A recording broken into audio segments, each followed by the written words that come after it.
Bismillah, Assalamualaikum warahmatullahi wabarakatuh. Jumpa lagi di channel Titin Setiasi.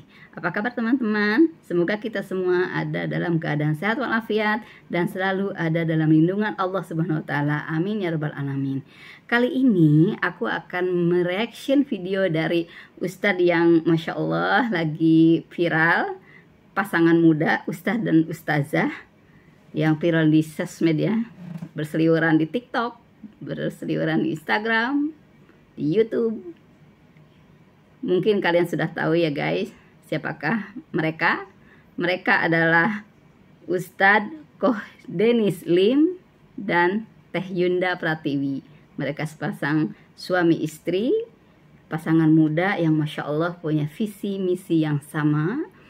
Mudah-mudahan keluarga mereka menjadi sakinah, mawadah, warahmah. Amin ya rabbal alamin.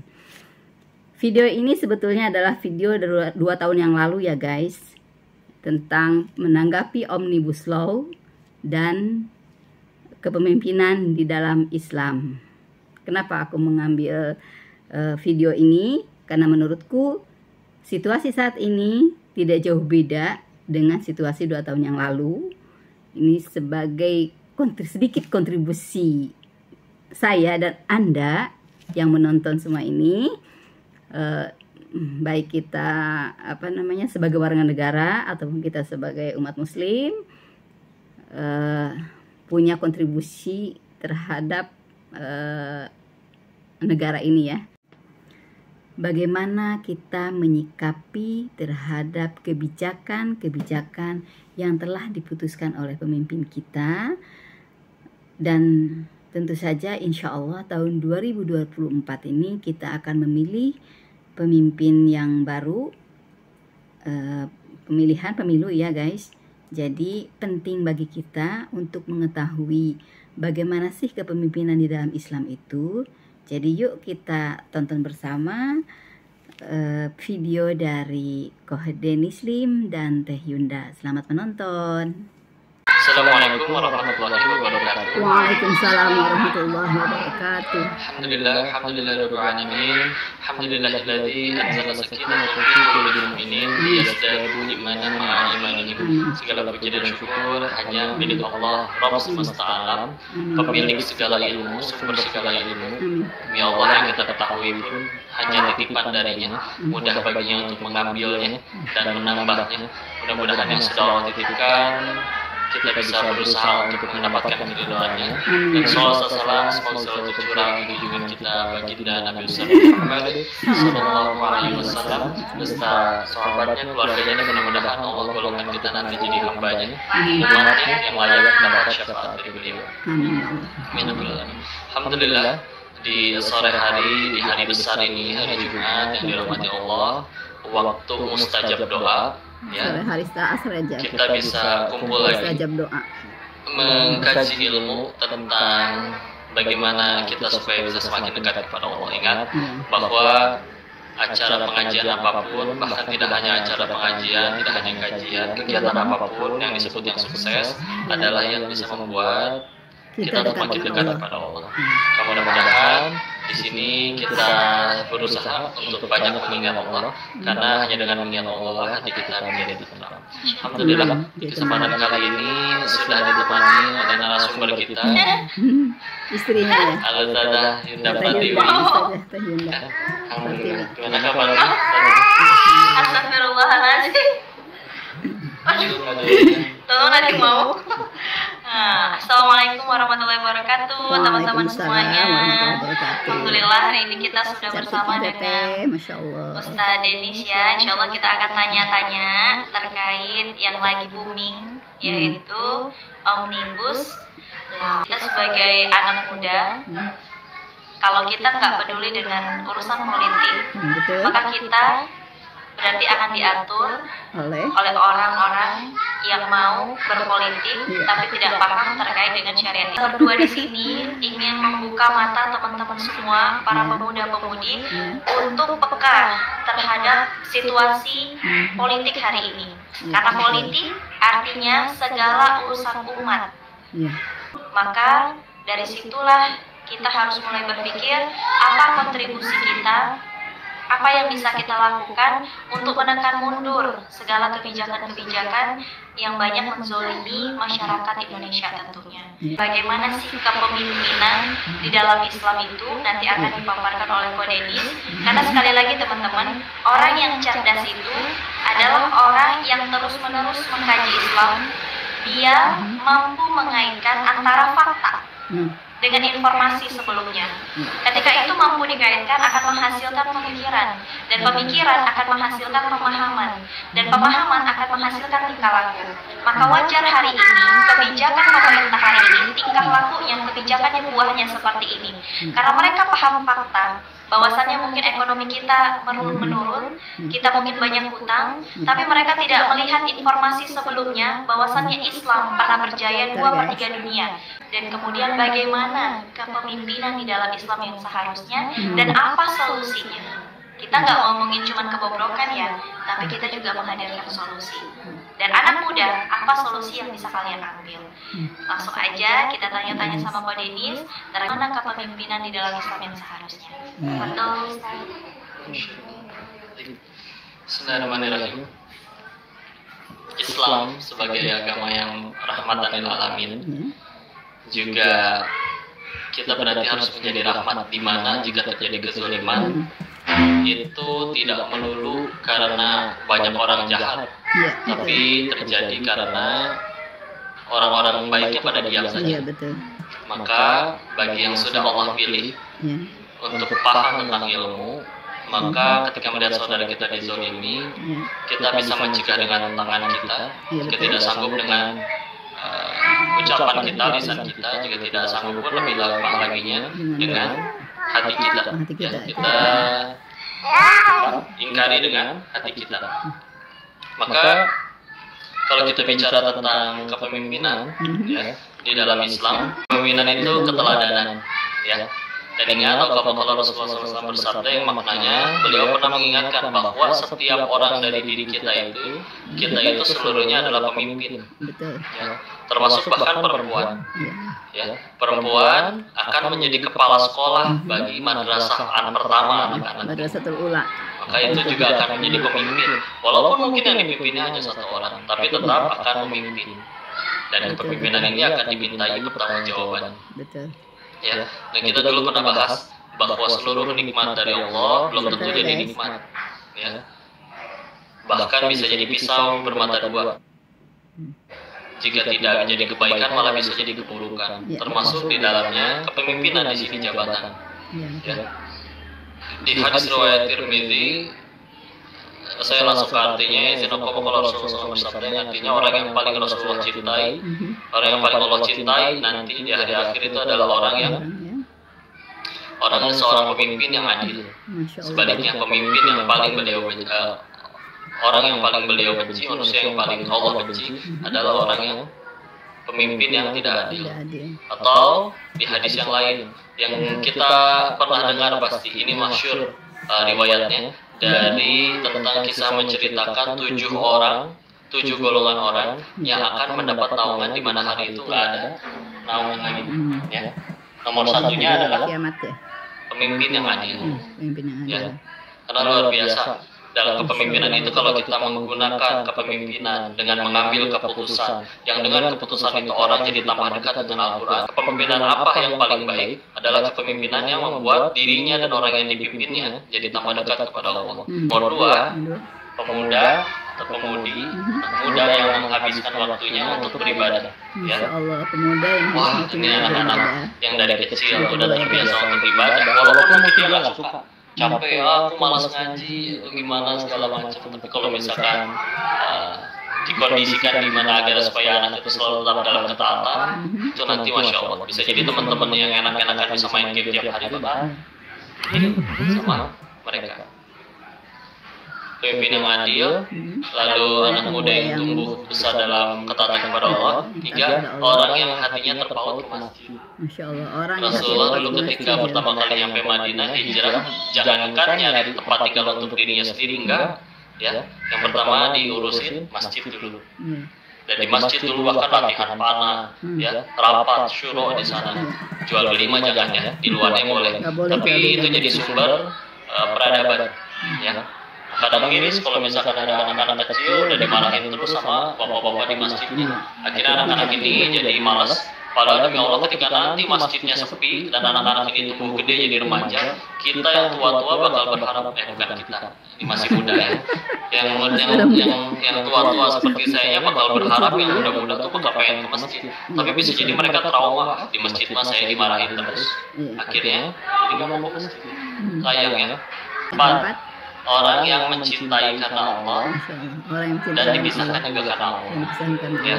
Kadang-kadang kalau misalkan kita bingung di hari akhir nanti Allah bakal nanya, hei kamu, amalan apa yang kamu punya ketika hidup sampai kamu merasa kamu layak masuk surga?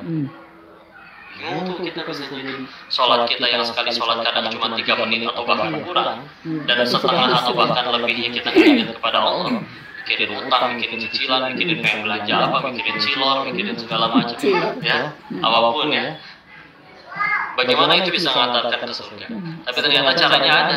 Tinggal cari seseorang yang kita cintai, bersatunya juga karena Allah, pisahnya juga karena Allah. Seperti apa orang yang kita kalau cintanya karena Allah? Maka setidaknya minimal ya, kode paling kecilnya, pertandanya adalah jikalau dari awal mulai kita tertarik dengan dirinya pun, itu malah membuat kita semakin dekat kepada Allah dan tidak melakukan kemaksiatan. Begitu juga yang sudah berumah tangga, yang karena Allah maka pasti akan menambah ketaatan kita kepada Allah. Ya. Yang kelima, ini diamalkan oleh Nabi Yusuf, seorang lelaki yang digoda oleh perempuan yang cantik, rupawan, tubuh bagus, punya jabatan, kekayaan, ya. Tapi, Masya Allah, berkata, aku takut kepada Allah. Ya. Nabi Yusuf mulia, walaupun tidak diuji penyakit kulit seperti tubuh seperti Nabi Ayub, tidak diuji menunggu anak puluhan tahun seperti Nabi Zakaria, tidak diuji dengan berdakwah 950 tahun seperti Nabi Nuh, dan begitu banyak ujian lainnya, tidak ditelan ikan paus seperti Nabi Yunus, tapi ujiannya lebih berat, ya, karena dijebak oleh Zulaikha dalam satu kamar ruangan, dan ini mah ceweknya yang mau ini yang krusial, karena laki-laki udah sama sama perempuan, udah sengaja dikunci dalam satu kamar, ceweknya nggak mau, tetap aja nggak bisa masuk. Nabi Yusuf mah ujiannya beda. Ini mah perempuannya yang ngajak, udah tinggal duaan, nggak ada siapa-siapa lagi. Tapi bukan diakui, bahkan beliau sendiri bukannya tidak tertarik, ya, karena manusiawi, tapi ketakutan kepada Allah lebih besar. Itulah yang Masya Allah luar biasa. Ya, makanya sebetulnya kadang ketika ada orang yang merasa minder karena misalkan tidak setampan Nabi Yusuf, malah bisa jadi itu pertolongan karena dia bersulit untuk berbuat maksiat, ya. Yang keenam adalah orang yang bersedekah dengan tangan kanannya, tapi bahkan tangan kirinya juga tidak tahu. Gimana caranya tuh? Ingat, amalan kalau pengen diterima oleh Allah kan, caranya niatnya benar, dia ikhlas kepada Allah, dan caranya juga benar. Ini bab niat luar biasa, ya. Tadi ketika kita nggak tahu amalan mana, kita nggak tahu sholat kita dilihatin orang, apalagi yang fardu, ya, memang disunahkan justru untuk dilihat orang, ya. Ketika akhirnya ada yang muji, hati kita bisa jadi goyang nih, malah karena senang dipuji makanya jadi sholat, ya. Nah, gimana caranya supaya kita benar-benar punya amalan yang ikhlas? Ikhlas ini mau ada orang atau tidak ada orang sama saja sederhananya, ya. Maka harus punya amalan yang rahasia, ya. Yang nggak ada lagi yang tahu, sembunyikan benar-benar. Seperti ibarat kita berbuat maksiat itu benar-benar ditutup, nggak pengen ada orang yang tahu dengan aib kita. Atau analogi ikhlas yang lain katanya seperti orang berak, yang mohon maaf, ya mohon maaf ya. Ibaratnya kan kita kalau habis buang air, nggak pernah kita nyesel, aduh kenapa saya buangnya di situ, padahal saya masih butuh dengan kotoran itu, kan nggak mungkin, ya.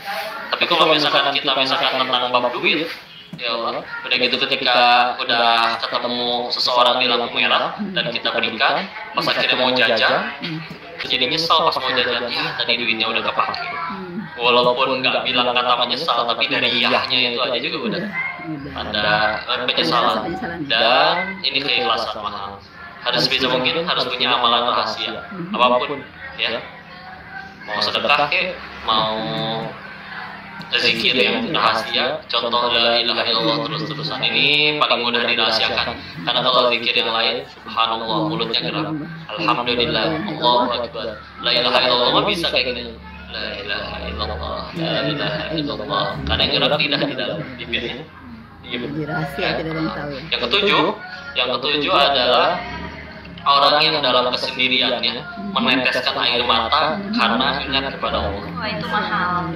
Mahal ya, mahal. Harus punya, sempatkan setidaknya. Jika belum pernah sama sekali, sempatkan untuk yang pertama kalinya. Sengaja bangun di keheningan malam, jam 2, jam 3, setengah 4, pokoknya sebelum subuh. Dan di situ sholat, beres sholat, nangis di hadapan Allah. Ya, nggak ada orang lihat di situ. Nangisnya apakah akan bisa jadi tulus karena nggak ada yang lihat. Ya, dan ingat dengan kesalahan kita. Boleh ingat dengan kesalahan, maka mencucurkan air mata taubat. Misal. Boleh juga dengan syukur, air mata syukur. Ingat nikmatnya Allah pada kesalahan kita gitu banyak. Ya, dan ini yang mahal kan. Berarti kalau ada masalah, bolehkah kau nangis? Boleh, tapi nangis juga ada dua. Ada yang nangisin masalahnya, ada yang nangisin dosa penyebab masalahnya. Kenapa aku ditipu, dasar sialan si penipu, menangis dengan masalahnya. Tapi kalau misalkan kita nangisin dosa penyebab masalahnya, mungkin ini dulu saya pernah berbuat apa, dan ini untuk membersihkan, itu beda ya. Akan membersihkan ganjaran yang mungkin harus kita terima atas keburukan kita, jadi beda. Itu 7, nomor 1-nya dari pemimpin yang adil. Dan kita ke hadis yang lain dari riwayat Muslim, 3 orang yang dimana di hari itu bahkan Allah pun gak akan sudi nengok dan menatap kepadanya, gak mau ngelihat juga, geli ya. Padahal hari itu ada hari dimana gak akan ada yang bisa nolongin. Ibarat kalau misalkan kamu punya jenggot, lalu lagi kumpul sama teman-teman, jenggotnya kebakaran, wah lupa tuh ada teman kiri kanan, panik kayak gitu. Dan kita lagi sepanik itu karena takut akan ganjaran yang akan kita terima atas ulah kita selama di dunia. Satu-satunya yang bisa nolong Allah, bahkan mandang kita aja nggak sudi. Mandang kita aja nggak sudi.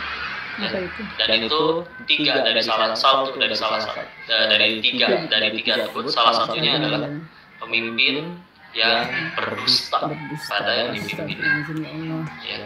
Juga berarti jadi kezaliman. Tapi kita semua adalah pemimpin ya. Jadi kalau kita mau lihat Quran surat ke-64 di juz ke-8 surat At-Taghabun yang artinya hari ditampakkan seluruh dosa. At-Taghabun itu di Quran surat 64 At-Taghabun ayat 9-nya yauma yajma'ukum liyaumil jam'i dzalika yaumut taghabun. Yaumut taghabun itu adalah hari di mana kumpul semua manusia, berikut orang yang kagum sama kita, selalu membicarakan kebaikan kita, suka sama kita. Tapi di hari itu dikasih lihat kelakuan kita ketika dulu di dunia pas lagi sendiri ngapain aja. Ya, seluruh dosa ditampakkan di situ. Ya. Dan orang-orang yang dulu kagum sekagum-kagumnya sama kita bisa jadi di saat itu akan nontonin, ngeliat, dan malah ngerasa mandang kita dengan pandangan yang jijik. Nggak ada yang tahu ketika seorang pemimpin tekan kontrak yang ternyata mengambil atau menzolimi rakyatnya dan segala macam. Ya. Nggak ada yang tahu. Oleh CCTV nggak ketahuan. Ya. Dosa apapun yang di dunia nggak ketahuan. Kadang nggak ada yang lihat, tapi ingat Allah itu wahwa bersama dengan kita kapanpun dimanapun kita berada. Kekuasaannya selalu mengikuti kita dan menyaksikan apapun yang sedang kita lakukan. Ini luar biasa, pisau bermata dua. Kenapa ini harus disampaikan? Karena kita semua akan jadi pemimpin.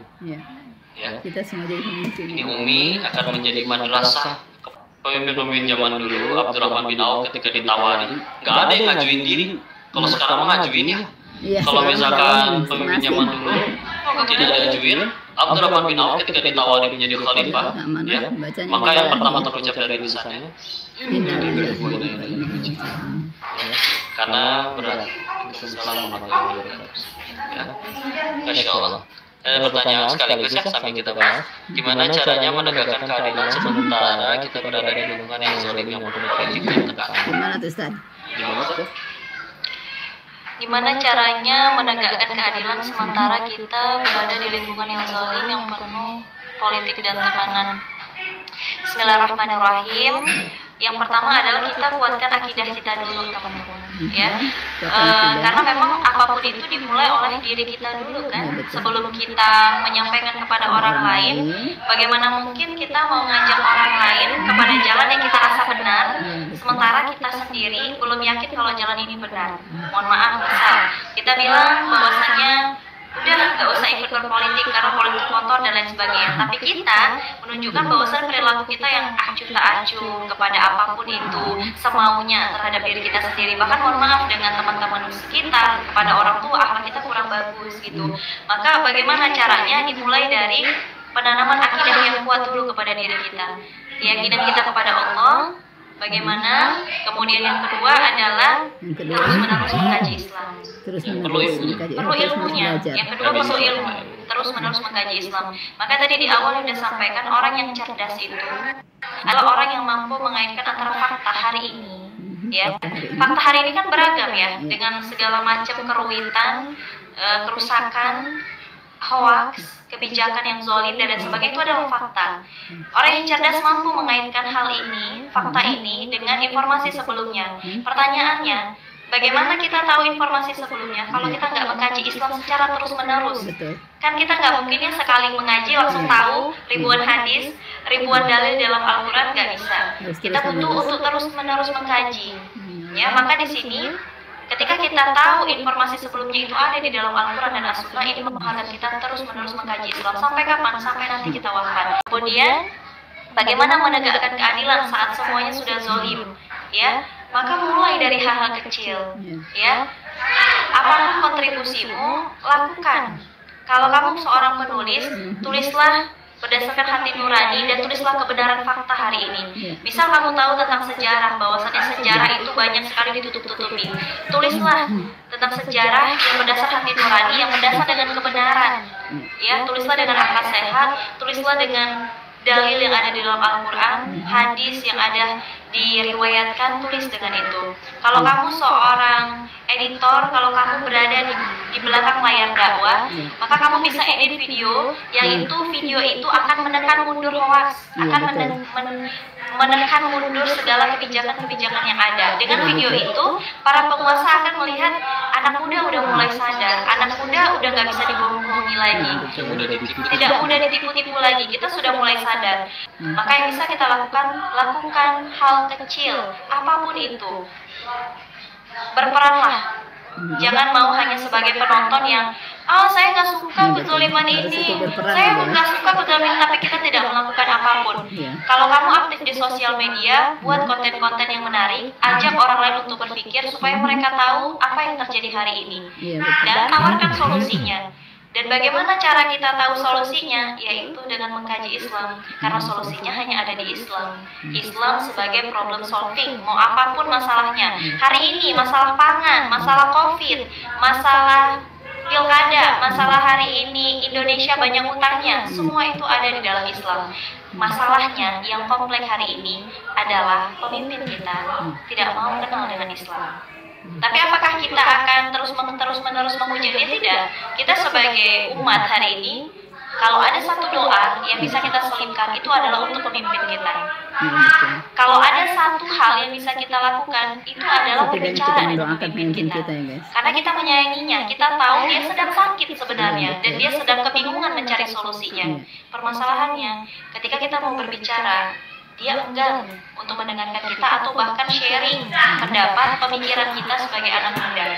Maka apa yang bisa kita lakukan untuk menolak kezaliman? Mulai dari hal-hal kecil, mulai dari diri kita, dan mulai dari sekarang, untuk menekan mundur hoax, menekan mundur kezaliman yang ada, agar sekitar kita, sekecil apapun lingkupnya, itu merasakan kebermanfaat adanya kita di situ. Kalau teman-teman berada di lingkungan dakwah, buat di situ halakoh kecil-kecilan yang membuka pemikiran umat, mengajak mereka berpikir bahwasannya kenapa ya itu bisa sampai terjadi dan apa solusinya di dalam Islam. Ya, maka ambillah peran kita saat ini. Teman-teman tahu tentang pola kepemimpinan di dalam Islam, sampaikan itu. Kalau nggak bisa berbicara, tulis, buat konten-konten yang ini. Kalau nggak bisa nulis, sampaikan dengan apapun skill, kemampuan teman-teman. ya, kita semuanya kan dikaruniakan kelebihan. Kelebihannya. Nggak melulu soal saya bisa bicara atau enggak, nggak melulu soal saya bisa menulis atau enggak, tapi ini soal mau atau tidaknya kita berperan menekan mundur segala hoak, segala kezaliman hari ini. Maka itu yang bisa kita lakukan teman-teman. Yang kalau dari Yunda seperti itu, mungkin dari Ustaz Denis ada yang mau ditambahkan? Al-Quran itu turun sebagai huda, petunjuk. Dzalika kitabul la raiba fihi hudan lil muttaqin. Maka dulu pun sudah ditegaskan kalau kita berselisih tegang terhadap sesuatu, maka kembalilah kepada Al-Quran dan Sunnah Nabi kita. Maka melanjutkan dari pertanyaan tadi, kalau kita di zaman yang seperti ini, satu, ini nggak boleh kita ngerasa ini jadi beban. Karena Allah dari sekian banyak manusia yang Allah ciptakan, kita yang dipilih untuk mengemban zaman ini. Betul. Di zaman Rasulullah, ketika mau nggak mau mereka harus perang, karena pilihannya kalau nggak melawan kekafiran, mereka dibunuh dan akhirnya nggak ada yang menyembah Allah lagi. Jadi kafir semua. Maka mau nggak mau melawan. Dan mereka pun waktu itu demi Allah nggak semuanya malah jadi suka. Ih, asik nih gue mau hobi perang, ya. Tapi Allah sediakan, mereka sadar mereka dipilih oleh Allah untuk zaman ini, maka pasti mereka sanggup untuk zaman itu. Ya, ketika kita sekarang dipilih untuk Allah, dipilih oleh Allah untuk berada di zaman ini, demi Allah itu pun pasti karena di hadapan Allah kita sanggup untuk mengemban zaman ini. Maka itu nggak boleh jadi beban. Kenapa? Karena walaupun menurut sudut pandang dunianya kita ngerasa berat, demi Allah ini terbuka luas bagi kita ladang untuk menggapai apapun, ladang dakwah, ladang jihad fisabilillah, ya, dan juga kebaikan-kebaikan lainnya. Dan ini yang mahal, yang berat. Ibarat kita nih lagi dibiarin bercocok tanam dulu sama Allah, ya, nanti harus kembali ke Allah bawa hasil panen. Ya. Nah, sekarang kita di dunia yang tempat bercocok tanam, kita dikasih ladangnya juga sama Allah. Ibarat petani disuruh bercocok tanam nggak dikasih ladang, pusing. Ketika dikasih ladang, dia senang pulang bisa panen. Kita di dunia sadar pengen balik ke surganya Allah, tapi perlu bawa hasil panen buat masuk tiket surganya. Nah, ngapain? Dikasih ladang kitanya. Ladangnya kita cocok tanami dengan kebaikan, dengan dakwah walaupun itu pahit, walaupun itu berat, ya. Tapi dengan lisan kita, dengan tulisan kita, dengan ilmu kita, setidaknya Allah lihat di mana kita berpihak. Ya, ini yang mahal. Walaupun ucapan kita, tulisan kita nggak dianggap, bahkan tidak berubah apapun, Allah punya gelar Maha Adil, tidak menyia-nyiakan sedikit pun upaya kita. Ya, pasti dibalas dengan kebaikan dan pasti jadi penggugur dosa dan pasti jadi meningkat derajat di hadapan di sisi Allah. Ini yang mahal. Walaupun nggak berhasil sama sekali. Masalahnya tugas kita yang kita kejar kan memang penilaian di sisi Allah. Ya. Kita melihat kezaliman yang harus kita lakukan cuma 3. Ya, 1, sampaikan, dakwahkan. Saya nggak ada link ke sana, kita ngomong juga nggak didengar, sudah lewat 1. Maka yang kedua adalah doakan, ya, doakan untuk supaya dia jangan sampai begitu, jangan sampai gimana, ya. Tapi dakwah tetap kita harus sebagai mewakili Islam yang rahmatan lil alamin. Ketiga, ini juga termasuk dan juga masih dengan solusi yang tadi, nggak boleh kita sampai kotor hati, ya. Karena dia dengan keputusannya akan dapat pertanggungjawaban nanti dari Allah. Kita kalau malah memutuskan untuk malah ngegibahin, mencaci atau memfitnah, kita pun akan dimintai pertanggungjawaban. Ya, ingat, gibah itu ketika yang kita omongin benar kok yang kita omongin fakta, tapi kalau dia sakit hati, itu tetap gibah namanya. Ya, walaupun beda, nanti ada babnya dibedakan dengan membicarakan kebenaran dan menyampaikan kebenaran. Beda antara nasihat dengan gibah. Kalau nasihat itu menyampaikan kebenaran, kalau gibah yang udah diserang orang ini, ya, dia mau begini, beda sekali dengan nasihat. Nasihat itu tidak menyerang orang ini, ya. Dan ketika kita sudah tahu bahwa orang ini akan mendapat balasan, rugi kalau tadi kita juga malah ikut melakukan keburukan. Kita lebih baik tetap menyampaikan kebenaran, tapi jangan sampai kita malah terjerumus, terdorong hawa nafsu, terdorong dendam, kesalahan, malah ikut berbuat dosa.